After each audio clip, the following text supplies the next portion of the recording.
Therefore we also, since we are surrounded by so great a cloud of witnesses, let us lay aside every weight and the sin which so easily ensnares us, and let us run with patience the race that is set before us, looking unto Jesus, the author and finisher of our faith, who, for the joy that was set before him, endured the cross, despising the shame, and has sat down at the right hand of the throne of God.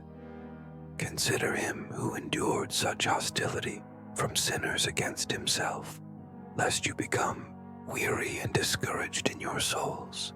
You have not yet resisted to bloodshed, striving against sin, and you have forgotten the exhortation which speaks to you as to sons.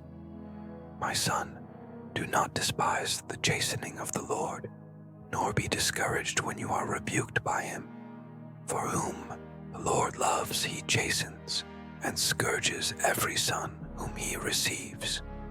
If you endure chastening, God deals with you as with sons. For what son is there whom a father does not chasten? But if you are without chastening, of which all have become partakers, then you are illegitimate and not sons. Furthermore, we have had human fathers who corrected us, and we paid them respect. Shall we not much more readily be in subjection to the Father of spirits and live? For they indeed for a few days chastened us as seemed best to them, but he for our profit, that we may be partakers of his holiness. Now no chastening seems to be joyful for the present, but painful. Nevertheless, afterward, it yields the peaceable fruit of righteousness to those who have been trained by it.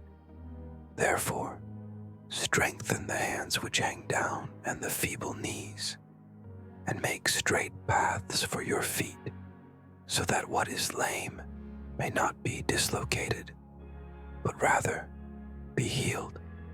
Pursue peace with all people, and holiness, without which no one will see the Lord, looking carefully lest anyone fall short of the grace of God, lest any root of bitterness springing up cause trouble, and by this many become defiled, lest there be any fornicator or profane person like Esau, who for one morsel of food sold his birthright.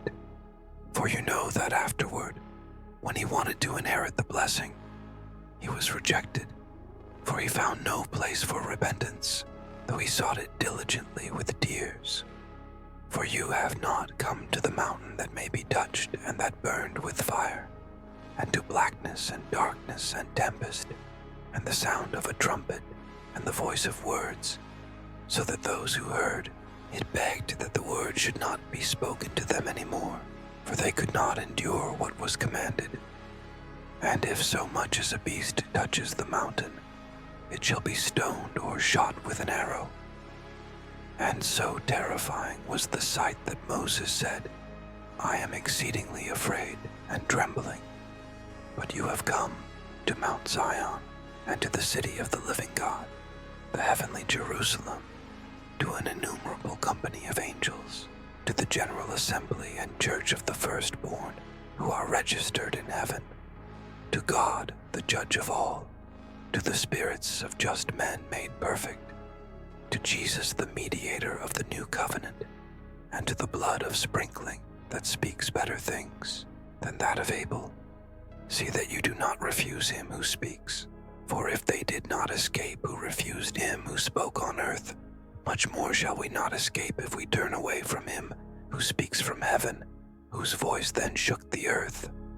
But now he has promised, saying, Yet once more I shake not only the earth, but also heaven. Now this, yet once more, indicates the removal of those things that are being shaken, as of things that are made, that the things which cannot be shaken may remain. Therefore, since we are receiving a kingdom which cannot be shaken, let us have grace, by which we may serve God acceptably with reverence and godly fear. For our God is a consuming fire.